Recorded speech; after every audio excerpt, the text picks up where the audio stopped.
All right, let's take a look at graphing this equation in standard form.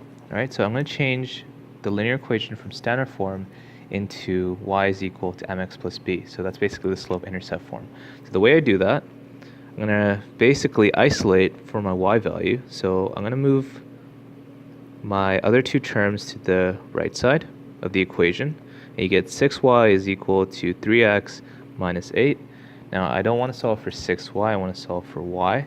So I'm going to divide by 6. Whatever I do to one side, I'm going to do, and I'm going to repeat that to the other side. All right. So now you get y is equal to 3 over 6 is 1/2, so 1/2 x minus 8 over 6. If you kind of like reduce this by dividing by 2, you get minus 4 over 3. All right. Now you can notice here that this is going to be, there's going to be some kind of issue if we use the slope-intercept form of plotting. All right. And that's kind of what I showed you guys in the previous video. Now, the reason for this is because we can see that the y-intercept, this is an irrational number, right? Because 4 over 3 is like 1.333, and it's just going to keep going, right? So it's going to be really hard for us to ballpark this. So I'm going to look at another way to kind of graph this, and we're just creating a sketch, really, right? Now, the way I'm going to do this is through the intercept method of plotting. So how the intercept method of plotting works.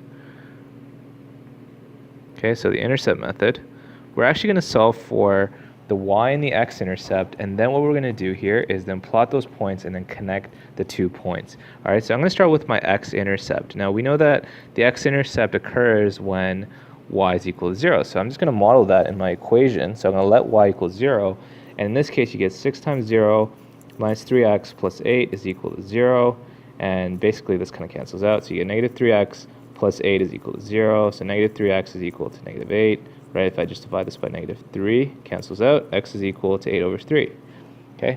So 8 over 3, you guys can punch this out in your calculator. It's about like it just keeps going, 666, right? Now, this is an irrational number as well, but once again, I'm just trying to ballpark this. So we know that's somewhere a little past the midpoint of 2 and 3, all right? So that's your x-intercept, right? So I can place that point there. This is 8 over 3 and 0. And for the y-intercept, what I'm going to do here is I'm going to let x equal 0. If I let x equal 0, you're going to get 6y minus 3 times 0 plus 8 is equal to 0.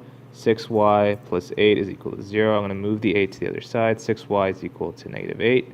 Y here is equal to negative 8 over 6. And if I divide this by 2, you basically get negative 4 over 3. So the point here is 0 and negative 4 over 3. Okay? So once again, this is also an irrational number, right? Negative 4 over 3 is equivalent to negative 1.333, and it just kind of keeps going. Once again, I just needed to ballpark the value. So let's say it's like somewhere here, right? It's a little bit below the midpoint part. And now what I want to do is with the intercepts, I'm going to connect the 2 intercepts. When I connect the 2 intercepts, you can actually generate a line, right? So let me just do that here. And in this case, this is what the line looks like.